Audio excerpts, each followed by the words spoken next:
Tivemos aí então um probleminha com o armazenamento do vídeo, que ficou muito grande, então uma partezinha pequena pra gente concluir então essa aula de revisão, beleza? Então o que a gente viu aqui?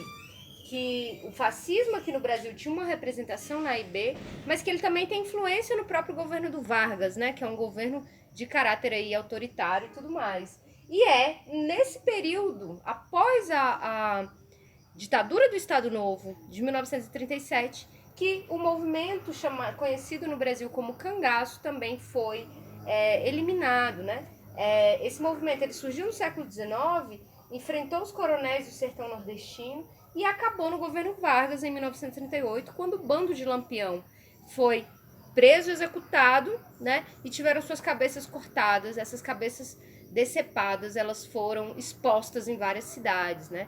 Então, mais um caráter aí, mais um elemento da violência, né? Desse Estado ditatorial que foi o Estado Novo de Getúlio Vargas, né?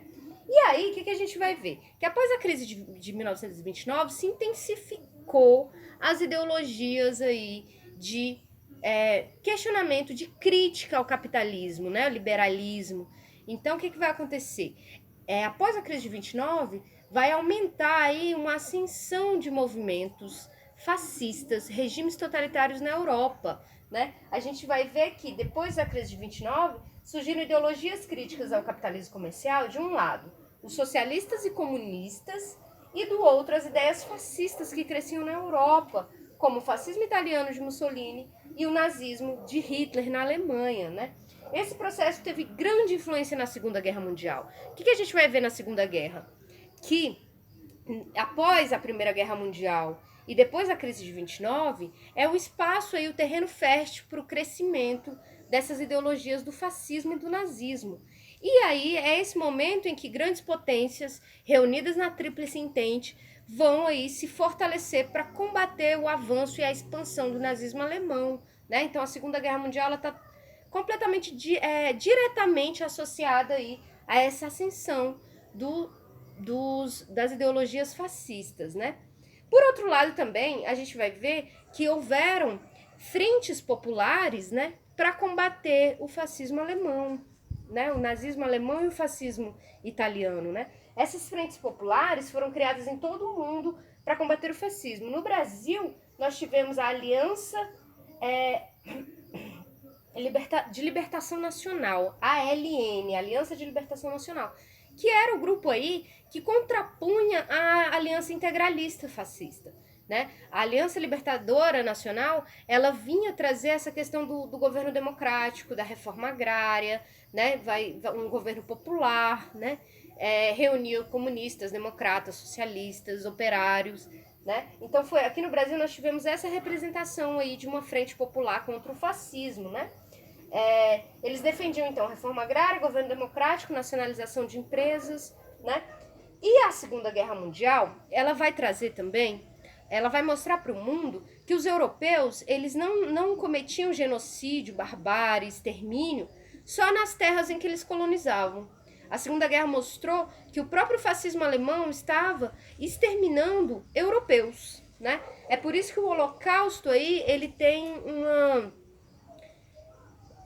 um simbolismo muito forte, porque é os brancos se matando, né? Porque até então você via que no processo de colonização, a Europa não estava se importando muito com a violência cometida na América, na África, né? E quando essa violência é cometida dentro do território europeu, choca mais o mundo, né? A gente tem tantos materiais, filmes aí sobre o Holocausto, né?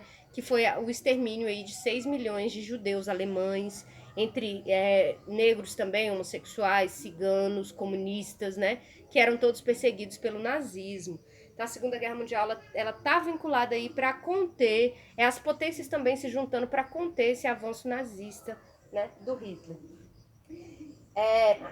A partir de 1937, no Brasil, a gente estava aí próximo à Segunda Guerra Mundial e vivendo um governo ditatorial com o Vargas, né? Após 1937, o Vargas ele proclama a Constituição de 1937, que vai ser uma Constituição autoritária, né? Essa Constituição ela vai ter elementos parecidos com o fenômeno do nazismo, né? Como polícia política, que no caso é o DOPS, né? Criado pelo Getúlio Vargas.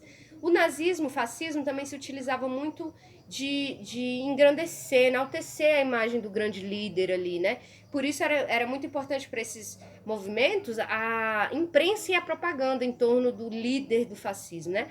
Isso aconteceu aqui com Getúlio Vargas também, a partir do DIP, que era o Departamento de Imprensa e Propaganda. Esse departamento, ele tinha ali o objetivo de engrandecer a figura do Vargas, de mostrá-lo como popular, como o pai dos pobres e tudo mais, né?